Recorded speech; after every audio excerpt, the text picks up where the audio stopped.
Camera 2 is running. I hate these things when there's no foam. Oh. Crap. Jeez. There's nothing to be grateful for. Wow. So hard. Shut up. Whoa. Little aggressive. little aggressive here, Gelman. I'm so uncomfortable.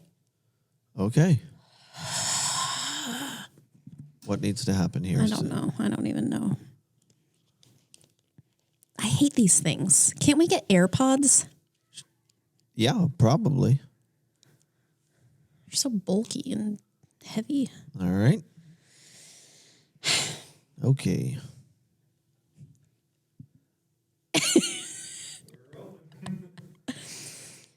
Welcome to Emotionships, where we talk about the real reason everything happens for a reason. I'm your host, Charlie Carroll, along with my soon-to-be celebrated co-host, Mallory Redmond. You just said you're not supposed to... Thank you. Yeah. This is Mal's birthday month. It is my birthday month. Yes. How do you feel with it being your birthday month? Fine.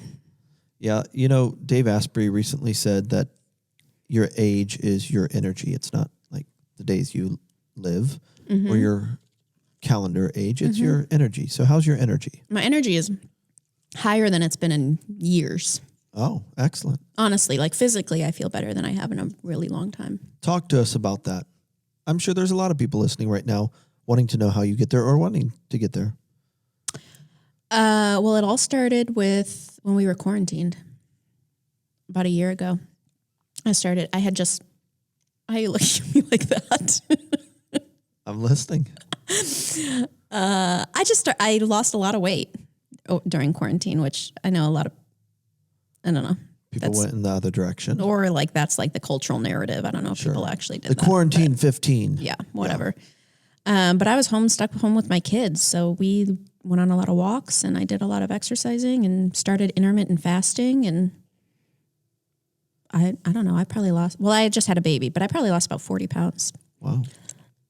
And now I'm exercising almost every day, 6 or 7 days a week. And I just feel good in my body. Yeah. Which I haven't felt this much energy in a really long time. Like I can not get a lot of sleep and feel like I'm ready to conquer the day.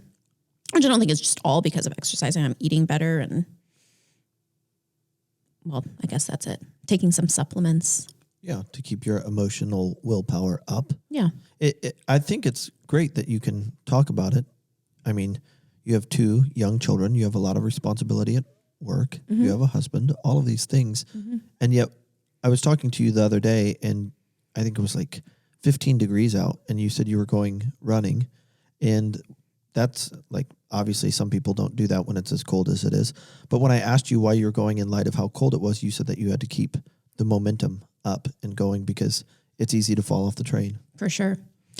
I feel it when I'm not active for a day or two. I feel it in my body, but I'm aware of how easy it is to get out of the habit of exercising because the days come and go quite quickly. And so if I don't make time for it, it could be really easy to go, a week and 2 weeks and 3 weeks without doing it. And I just feel better physically and emotionally. I feel better when I have exercised. So I make it a habit. I make it a point to do it. The stats on it are that depression meds and anxiety meds have they don't produce better results than the different hormones that are released when you work out. And so instead of putting a pharmaceutical drug in your system, which your liver and your heart have to work to deal with and your kidneys, just try to get into the workout, routine.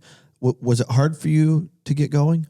Or you're saying that the walks kind of led you into...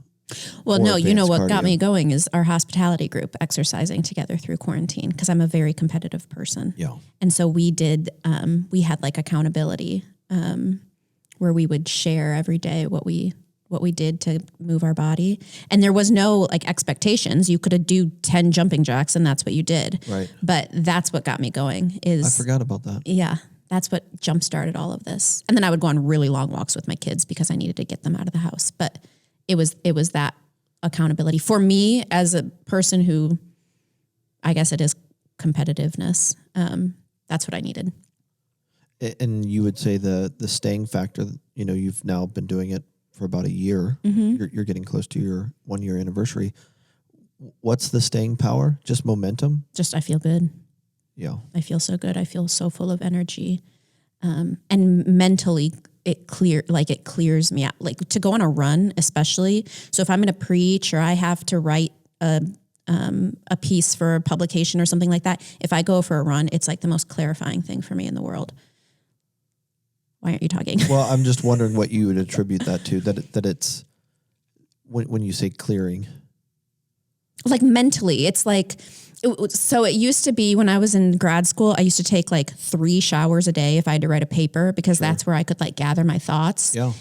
That has transitioned for me, at least in this season, to going for a run. Like if I go for a run, it's like mentally very clarifying. It's like I don't know. It's like if something's like lodged in me, that's what like clears it out. Yeah. From a biophysics standpoint, it doesn't take a lot to understand that if you want movement, even between your ears, you've got to move your body. Yeah. And it's often movement between your ears that leads to movement for your body.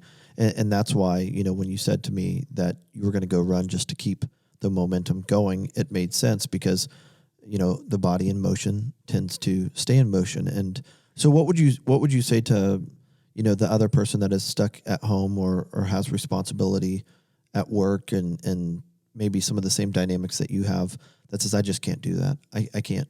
Because you run for what, 40 minutes at a time, an hour at a time? I'll do usually about 4 miles. Yeah. Is my thing. I'm not going to tell you how long that takes. Sure. No, it takes about 40 minutes, 35, 40 minutes. What is the question? Well, what would you say to the person that says like, my circumstance doesn't allow me to do that? Yeah. So what I did when I was quarantined with my kids is I would squat them. I would hold my kids one at a time and I would do squats with them because I had to watch my kids.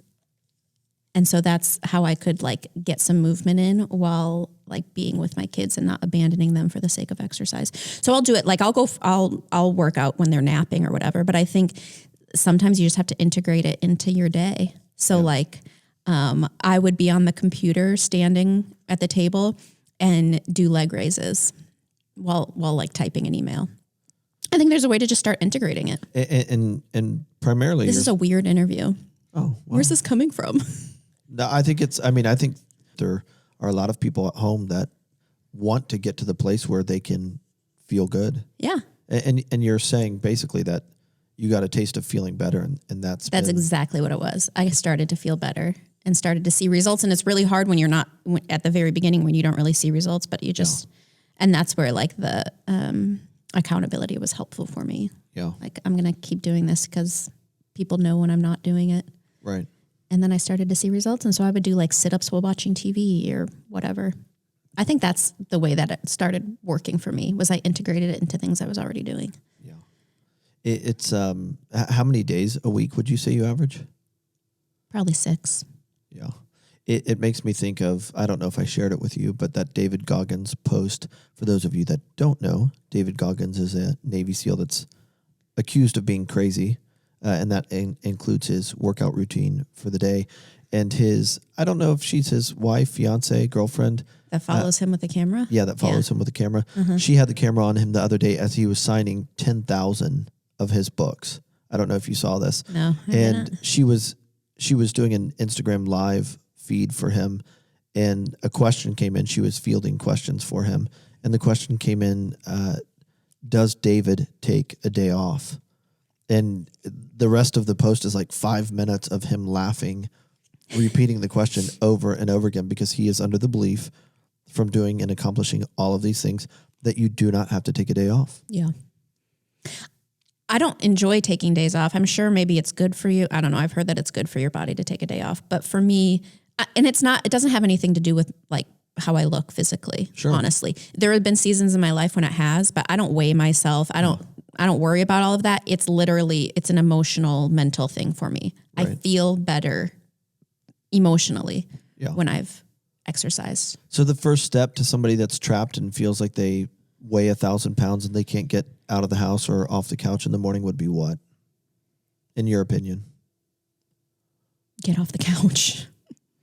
I mean, I would start by something very simple, like what I did, go for a walk. Honestly, we logged so many miles a day, me and my girls, when we were in quarantine, but I would listen to podcasts and just walk. And ended up burning a lot of calories just walking. Yeah. It's really good for your heart. You know what I think is funny that a woman often has to deal with that a man does not have to deal with? Obviously, we're in some of the same spaces together, whether it's, here at City Church or Miami Valley Life Alliance or where have you. And I think especially women will see other women start to get in shape and leave a former version of themselves. And it tends to be like, I wonder what's wrong with them. Oh my gosh, so many people expressed concern over me when they saw that I started losing weight. Yeah, I have a theory about that. It's not really kosher or appropriate to share, but I have a theory about... Are you going to share it anyway? I don't know. I mean, it's just sad that when someone, it clicks for them and they're tired of being tired and they want to make a change and a difference, it's what's wrong with them. Oh yeah. Are you okay? Yeah. You seem very much. You seem to be leaving the herd of mediocre. Are you okay? Right. Yep. And my theory revolves around just that often we make people feel comfortable when we are comfortable. And then when you're tired of being comfortable anymore and you want to push the limits, you make them uncomfortable and maybe they don't have the awareness, but they ask you a question like, are you okay? Meaning, don't rock my boat. Don't improve and be so disciplined that like there's noticeable physical change to you and make me feel bad for not having that. Right. Someone said something like that to me the other day. They asked me if I were okay, which is valid. And obviously people care about you and sure. And want to make sure that you're okay. But I just said, are you asking because you're really concerned about me being okay or me potentially being unokay, being, in a position of leadership in your life bothers you and makes you uncomfortable? What triggered the question of physical changes? Yeah, maybe just me being tired or maybe having a more firm response about something. Yeah. And I think that people should ask people how they're feeling and is there anything that I can do? But in this country, we have oriented way too much of our feelings around fixing other people, right? Trying to be fixers of other people. And I think, again, asking a question like, are you okay? Is there anything I can do for you is important. But I think it's really about just being there more of, I think I tend to notice that people really just want to fix whatever they think could be wrong or what might not be right with you because it bothers them, not because it necessarily is going to change you. Right. Or in some they feel like, well, I don't really want to keep up with them if they're making positive changes. So it's better if they're just living a mediocre life because then I can feel better about living a mediocre life. All right, you pulled it out of me. Oh, okay. You pulled the theory out of me. Gelman might need to edit this. Yeah. Let's hear it first. Mark this on the tape. I've shown you this before where people that are not healthy and I'm so uncomfortable already. Don't worry about it. Obviously, your opinion is your opinion. Don't lump me. Okay. Yeah, I'm not lumping them out. I support this message. Maybe I have this theory that so there is such a thing as a standard for your own health, right? Like, obviously, there are publications and social media and magazines and companies out there using body image to sell things, from shampoo to workout clothing to buying an app that you can do all these exercises on, and it is profit driven. That's one thing, and I don't think you should try to look like or be like or have the body type of someone other than your own. However, there is something to be said about like body mass index, and you need to be the healthiest version of yourself, and that doesn't really need to be weight oriented, right? It will include weight, but we shouldn't be doing things from a health standpoint just to look a certain way. It's, and this is what we believe. It's about energy. All of it is about energy. And if you have the right amount of energy, your body mass index and everything will be just fine. But don't lead with, I want to look good. Lead with, I want to feel good. And that will lead to looking good.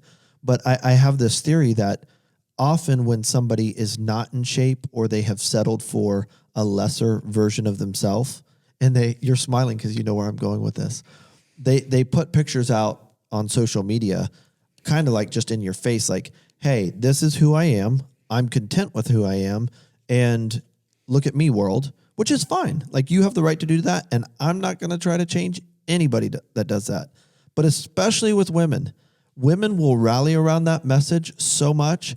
And I think the theory really is like you coming out and celebrating the fact that you're going to be content with exactly who you are right now, which could include an unwillingness to move forward into being the most energetic version of yourself.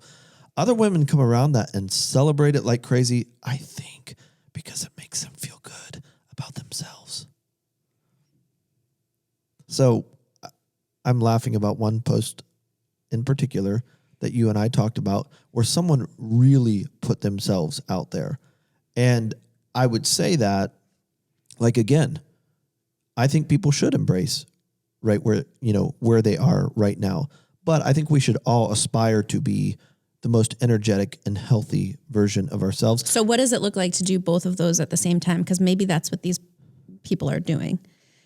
Because there is, well, the point is I follow this organization, I guess, called like Body Image Movement or something like that, where they are encouraging women especially to have positive body image, which I think is so important. Like, of course, 40 pounds ago, I still, especially because my daughters are watching me, needed to be at a place where I could look at the mirror and be like, gosh, I love that girl. Sure. And I want my kids to see that. And so I would hate for my girls to only see me be like, oh, I weigh this much, or I'm in this size pants. And so I love myself. I think it definitely starts with, even if you're 15 pounds overweight or 40 for that matter, I think it definitely starts with, I love that girl.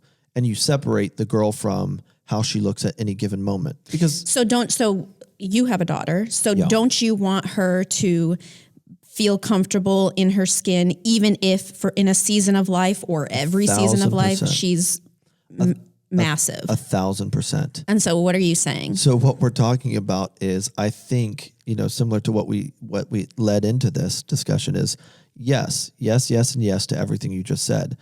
But I also think there is a group of people that surround people in that stage that, if they're not careful, will unintentionally communicate that staying right where you are is fine without pursuing the growth and the change in energy. Again, it's not about how many pounds. So you're not talking about the people that are posting these things. You're talking about the people that are celebrating them. 100%. And you think people celebrate them, especially other women celebrate them because they might physically be in better shape than the for sure. And it's like, posting if you can celebrate your heavy self, then I can feel better about me.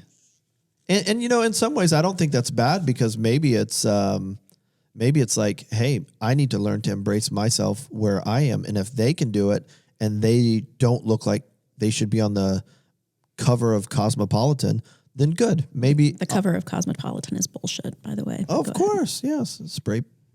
Airbrushed and spray painted and all that stuff.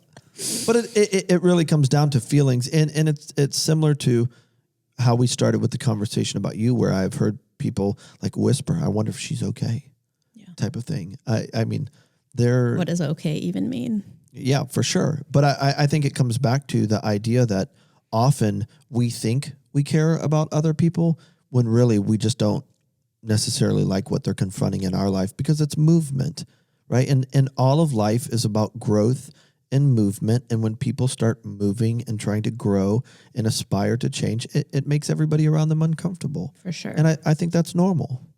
And that's why the format that our hospitality group took in approaching working out worked for me, because I have major FOMO. Sure. I don't want to miss out on growth that others are experiencing. Sure. So if I'm like, oh, well, they're pursuing more, I'm going to pursue more. Maybe that's like not a very genuine way to do it, but that's how I do it. oftentimes. Yeah. I had walked over to the prison this morning to do a visit of someone that has been in this community before. And I think they have every right to feel like they were treated unfairly and why they're there. And their time there has been extended a couple of times. And so they were really bummed out. And I went over with another friend of our community to visit them. And when we hung up, we were just talking about, the dynamics of corrections. And, we have a friend here within our community that is in charge of the majority of communication systems, like physical hardware for all of the corrections in the United States. And so I'm familiar just with law enforcement of corrections, probably more than the average person, just with some of my work with law enforcement and what have you, the Justice Department. And one of the things that we were talking about is how everyone is connected to everyone and why it really matters to put your neighbor's needs in front of your own, because at some point in time, your neighbor's needs are going to show up on your front door, even if you don't go to their front door, because we're all connected. And what I said was, and this is with the backdrop of what we've started to talk about, just like the need to care for the right reasons and how we're connected and why people tend to have opinions about other people's growth and desire to change. We have to understand that when you live in a society that is so financially driven like ours, that there are systems that start to settle where that become profit centers. And when something turns into a profit center like corrections, then people spend hundreds of thousands of dollars maintaining those systems or profit centers so that they don't change. And so then you'll get into a situation like our corrections where we're still treating people that have broke the law for one reason or another like it's 1930 in this country. And it's not correcting anything. And so when you look at, just in a culture in general, people's reluctance to change, you're going to see where that really affects all of society when it becomes okay not to change or not to grow or not to feel uncomfortable in pursuing something new or different. That cannot help but spread into like the structure and the foundation of a society. And so just take a couple of big industries like corrections or the justice system, which ours is the best in the world. And there's others that are changing quickly because they're smaller than ours, but ours has been like a model for everybody else. But the problem with that is the bigger you are, the harder it is to change and the longer it takes to change, because it's like trying to turn a cruise ship versus a speedboat. And so there are other countries out there, that are more progressive and are making good strides to treat that person as a human being versus an animal that needs their behavior modified. But take corrections, take our food system, take, as we said on the last podcast, take our healthcare system. Like if we as a society don't embrace change and movement and painful growth, that cannot help but influence the very systems that are supposed to maintain the foundation of our society. And so, it might not seem like a big deal, and someone might say, well, if I don't want to change, I don't have to change, and you can't make me change. I understand that, but we are all connected. And eventually, when you have more people than not in any given community eating things that are detrimental to their health, it's going to affect their behavior. Their behavior is going to affect like social services and healthcare, which is going to affect taxes and everything else, which affects you. And all of those things even affect like your mental health and your mental energy. And so we have entire systems that really struggle to change because profit is built around profit centers, are built around these things. It's like the most profit in most grocery stores are in the 100% mass manufactured cheap food that literally, kills your health. I was talking to this gentleman in the prison today, and he was talking about how, that in 120 days he hasn't had a warm meal, that they'll pull the meal cart up, it will sit for an hour, and then they eat. But he is, I would say, 15 to 20 pounds heavier than when he went in 120 days ago. Sure. There's no movement, and the food has no life in it. Right. And so you look at it and someone says, well, it's my right. I can eat whatever I want to eat. Well, that's true. You can. But it affects everyone. 15 years ago, I was leveraging all of my contacts and people that I had done business with, and started selling or opening doors for insurance. And so I got an insurance license so that I could get paid commissions when I opened doors for other people. And I started working with a company out of Michigan, and they're still going, and more insurance agencies are adopting this, where based on where your health is today determines the rate that you pay for some of your health insurance. That it shouldn't be a one size fits all, where someone that is grossly overweight and committed, this is important, committed to not taking care of themselves, they should have to pay more than the person that is committed to taking care of themselves and lessening the odds of heart disease or cancer or what have you. Yeah. The thing about that is, like, as my kids, as I get to know them and I start to see the things health-wise that they didn't create, it was given to them by us, by me and Darren and our parents and our grandparents. And I mean, if you think your own health doesn't affect your immediate community, you're fooling yourself, but it also affects, like, generations beyond you. 100%. And that's why children are born with a predisposition to something. Right. Because the cells, that the DNA, the template that they start with, they inherited from their parents.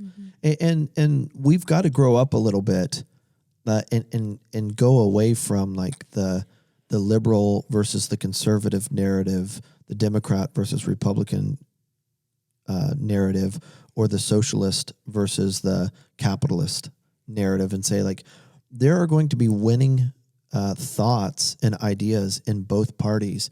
And we've got to figure out a way to get away from a mentality or a narrative that is all or nothing. Because at some point in time, we've got to recognize, like, generational momentum or a lack thereof, and help the people that are willing to start right where they are. I was talking with my barista this morning. You have your own barista. This is nice. Nice to know. I'm a pretty big deal. I said, good morning, how are you? And I could tell, she said, I'm fine, but I could tell that she wasn't fine. So I'm like, what's going on?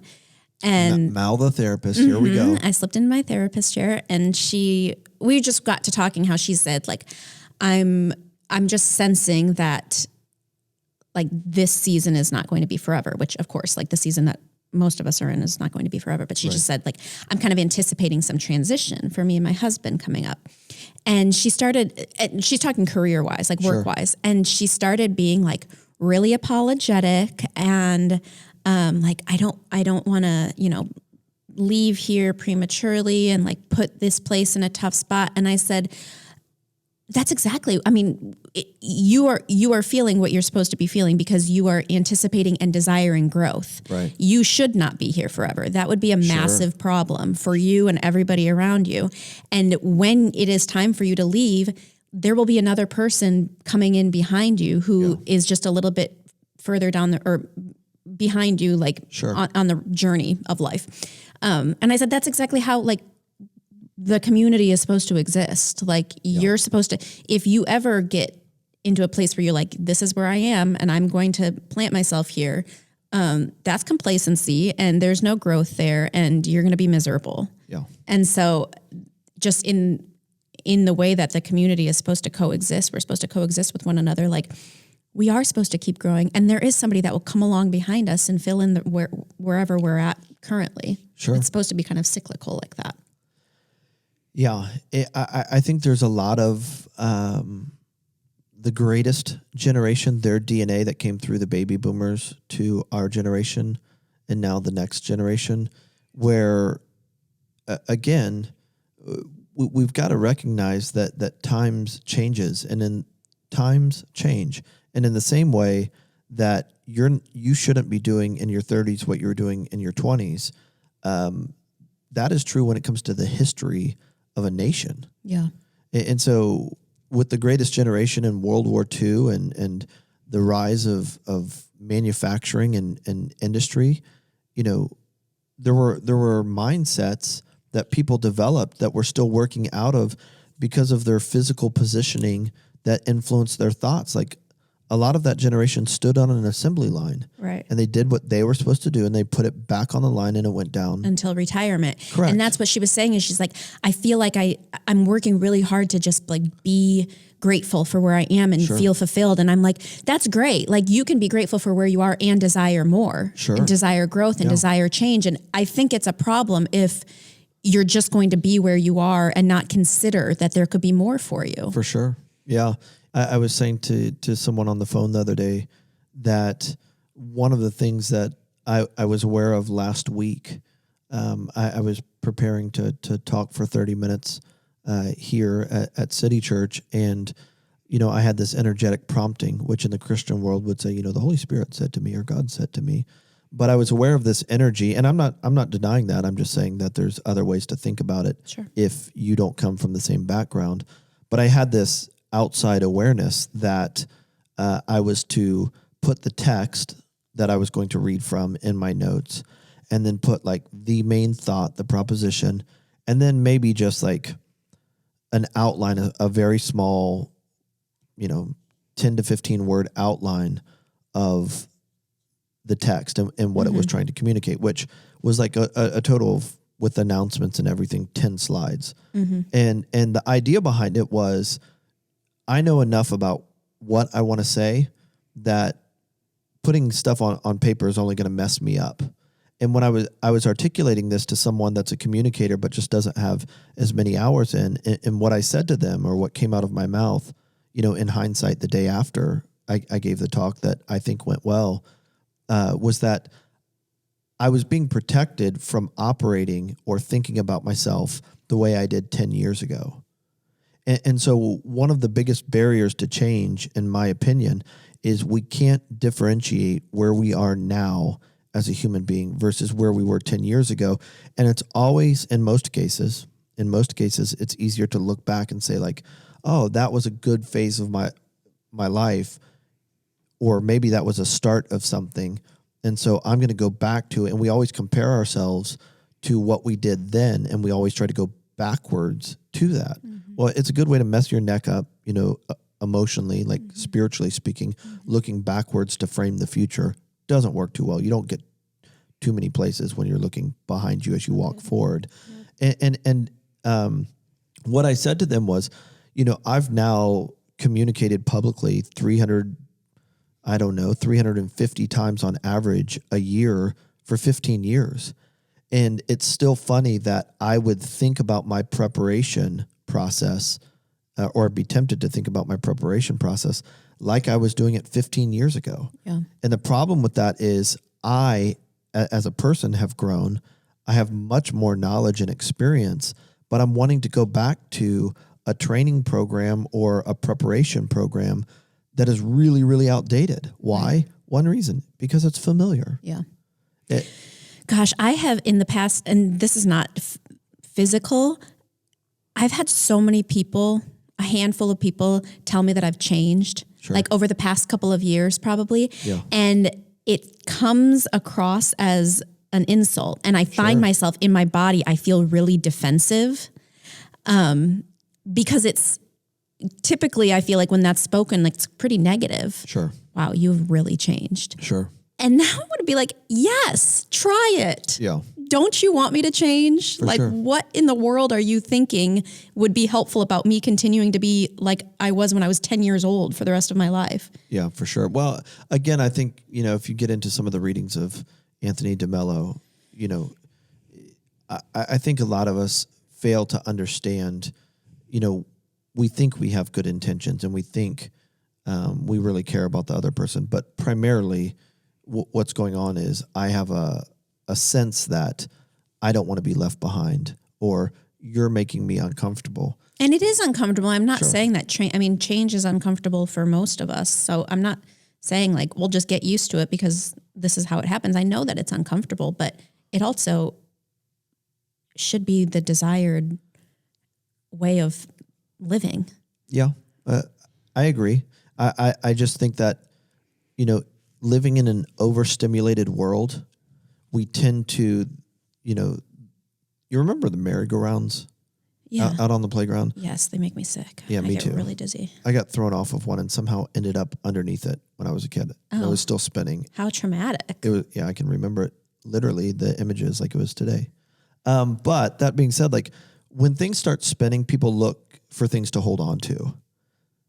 And so if you're reluctant to change or you're afraid of growth because of childhood trauma, we all need to understand that the brain's natural response to a world that seems to be spinning or moving out of control is we latch on to things. And that's normal. And as long as you know it, you can be prepared to try to let go. But, the truth of the matter is I understand that it makes other people uncomfortable. But you're going to have to, at some point in time, even if you like what you're getting right now with your life, you were made to move. You were made to grow. You were made to change. You were made to evolve. And I think that, a lot of it comes back to our Judeo-Christian roots, where we can fuse moralism and behaving a certain way for growth and change and advancement, that we think somehow a person can grow and become a new version of themselves, that they can be resurrected without a crucifixion, without dying in some way, shape, or form. And, I know that I won't make all the right moves or all the right decisions or get it right the first time, but, it's not about getting it right. It's about continuing to grow and owning what becomes less than. Yeah. Less than what you intended. Right. Less than what you desired. It's so funny because it seems like, my kids are very young. And so I'm constantly encouraging growth. Yeah, sure. Right. And I think that's what a lot of us do. But then it's like to a point. Yeah. And then it's like, okay, stop here and let's freeze time here. And it's just so limiting to everybody involved. Sure. Yeah. Amy went on a trip here recently with some girlfriends, and that left me to get the kids out the door to school. And two of our children are still in a stage where being very alert and aware when their mom goes out of town, they get nervous. It's a They're just doing with you. right, which I'd be nervous too. But it's a change in the pattern, Sure. in the routine, Sure. and that makes them nervous. And it was cool to just be able to, instead of try to fix them, I'm getting to a place now where I understand that feelings are things that need to be felt, and they're not bad, they're not harmful, they're actually good. And the best way to deal with your feelings is not have an equation that somehow gets you to an answer about the situation to get rid of that feeling. The feelings exist for you to feel them and acknowledge them. And often when you acknowledge them, they will go away.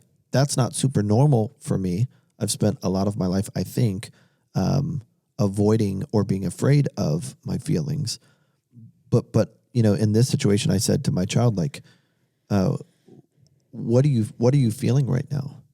And they didn't say anything. And I said, it's okay to feel scared or to feel mad. I think maybe it just starts with you figuring out how you feel and to acknowledge that. And they did with a little bit of time. And then they were good. Mm-hmm. And I say that because I said that it's easy with a Judeo-Christian mindset to get into moralism, where it's like, if I do this, I'm good. If I do that, I'm bad. Well, I want to feel good about myself, which means I want others to feel good about me, because I can't feel good about myself if others don't feel good about me, which leads to me building my own prison, pulling the door behind me and locking myself in. And that, having a life that is driven by how others feel is a recipe for disaster, to where you are not going to grow because you're afraid of messing up, which you are going to do. You're going to miss the mark. Sure. That's what the biblical concept of sin is. It's not being a bad person. It's like missing the intended desire or landing place for that specific action. You're going to mess up most of the time. And the question is not, will you mess up? It's how far off will you be from the intended bullseye or target in that situation. And if you're not okay with that, if you don't learn to be okay with that, if you don't build a culture in your business or in your home where people are okay with quote unquote failure, what you really do is you build a culture or an environment where people are afraid to try. And if people are afraid to try, they'll never grow. And if they don't grow, everybody's going to be unhappy at some point in time. Right. Because we were taught that it's better to feel safe and feel like I've got my stuff together and feel like I'm not making mistakes than it is to feel the feelings that come with the pain of growth. Right.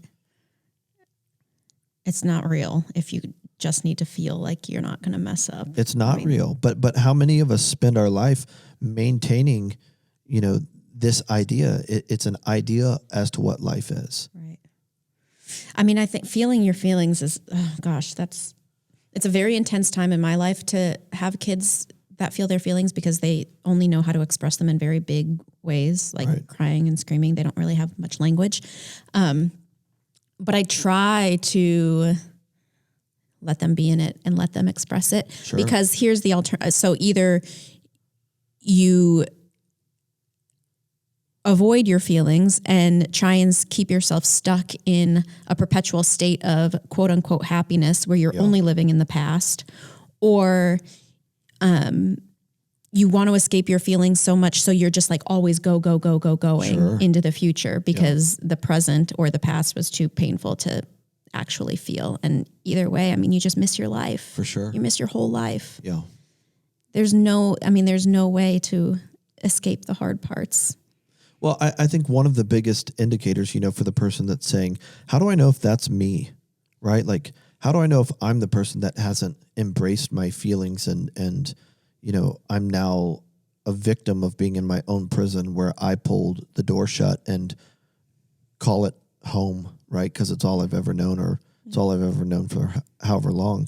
I mean, honestly, I think part of it, one of the biggest indicators might be the fact that you're never happy, no matter what. You always find a way to figure out what's wrong with your immediate location or context, and you're not happy.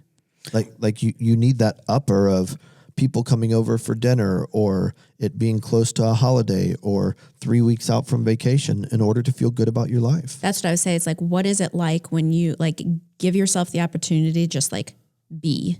Sure. Sit down in a chair, feel yourself sitting in the chair, don't have anything on, no music, no nothing, and just be. And what does that feel like? What do you want to do? Do you want to go get a bottle of wine? Do you want to go shopping online? Do you want to invite people over? You want to call somebody?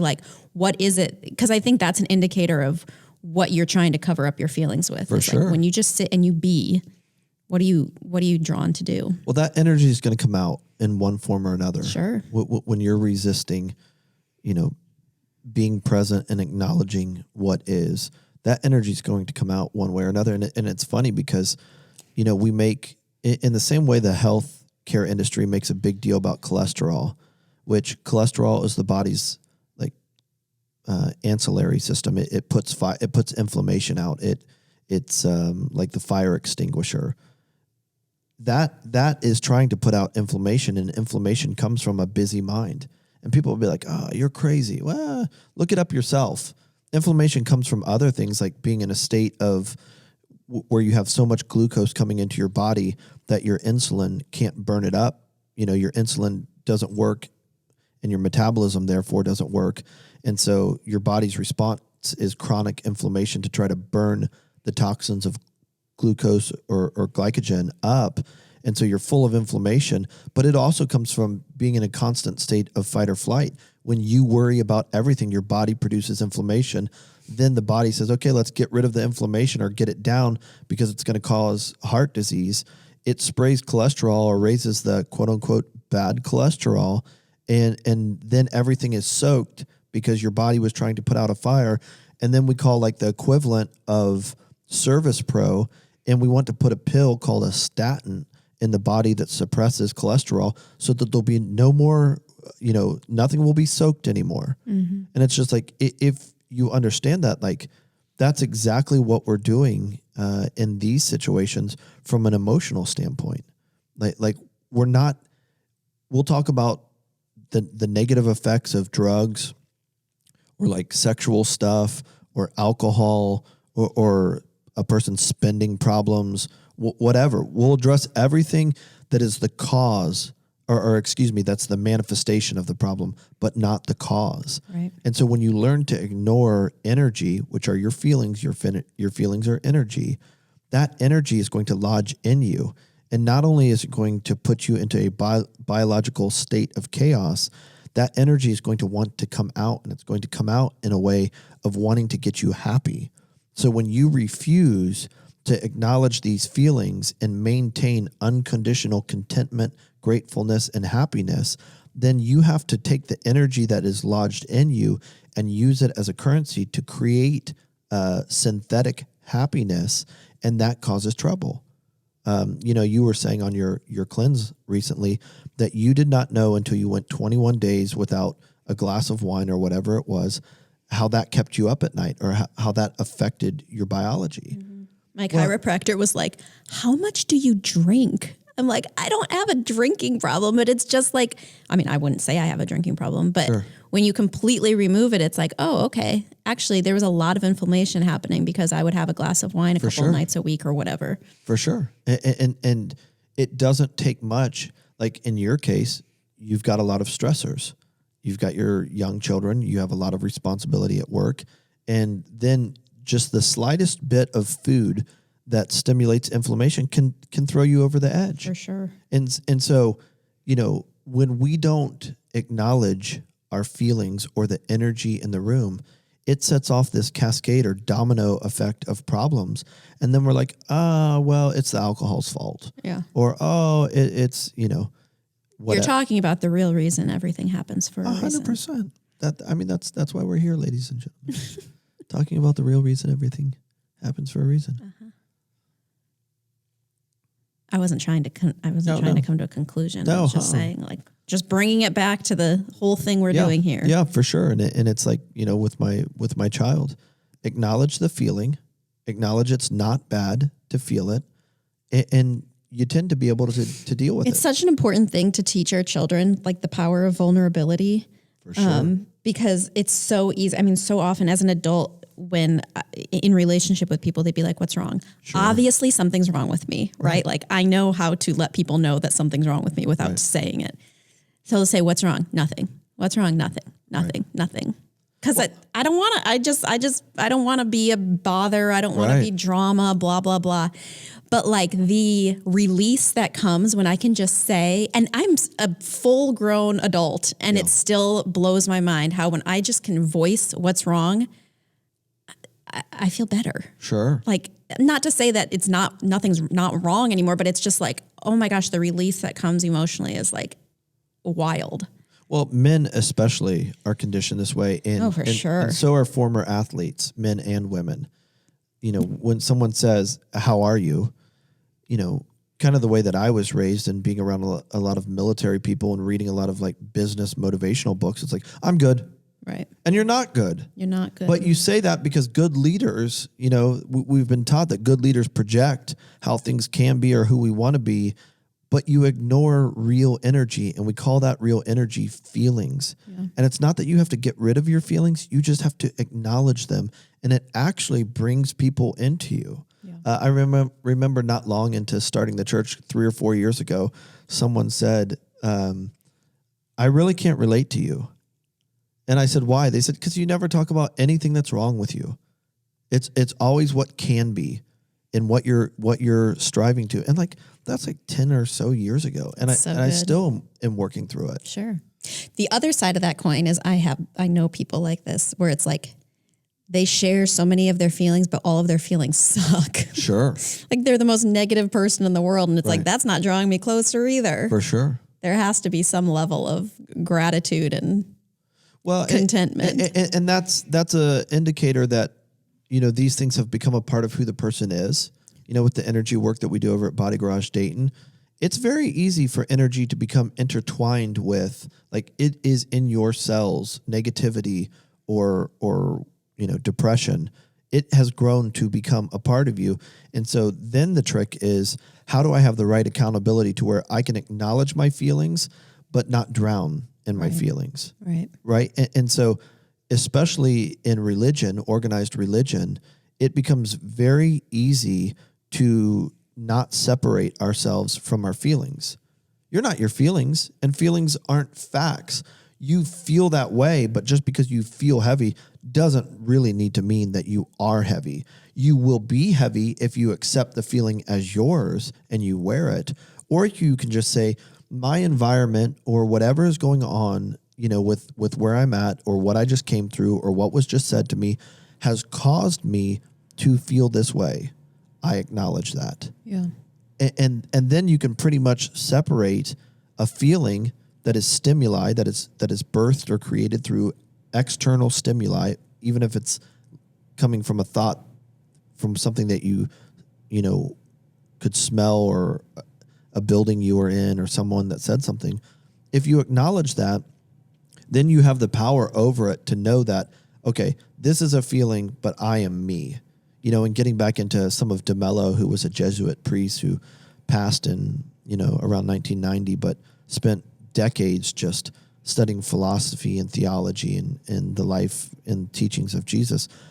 He would just say that you've got to do a good job of separating your I from your me, right? That I am Charlie, and this is what I believe, and this is what makes Charlie valuable. But then there's the me side of it. And he would say, like, the me side of us is what feels angry, or like we were taken advantage of, or we weren't heard.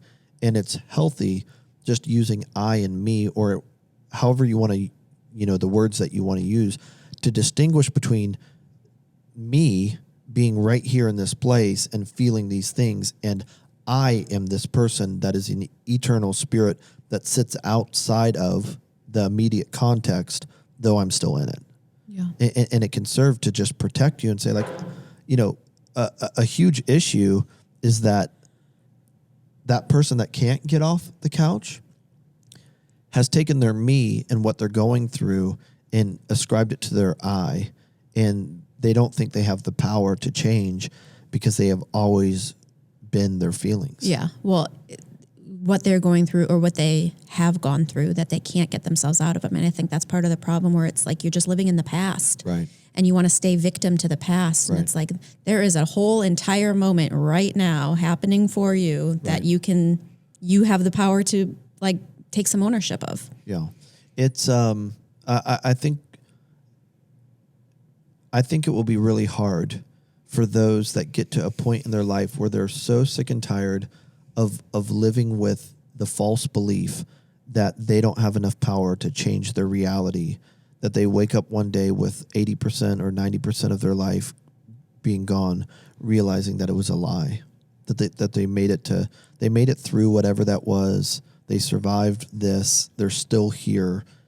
Like, until it happens, talking about negative things and using the only science that I'm aware of, through the study, the Longevity Project, one day you're gonna wake up and realize that 98% of what you feared never happened. And the 2% that did, you survived it. Right. You lived. No. Let's that is true. But the 2% that did is the real 2% that framed you, that shaped your life. And that's what I was saying, and I say regularly to different people in my life that work with me, and to my children, like, you want it hard.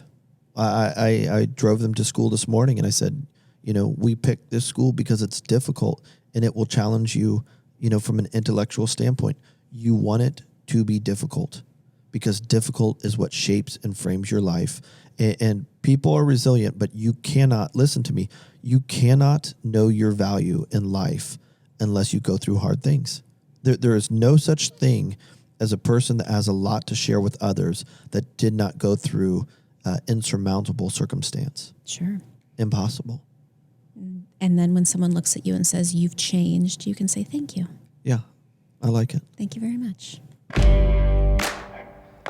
That's it for this episode of Emotionships, where we talk about the real reason everything happens for a reason.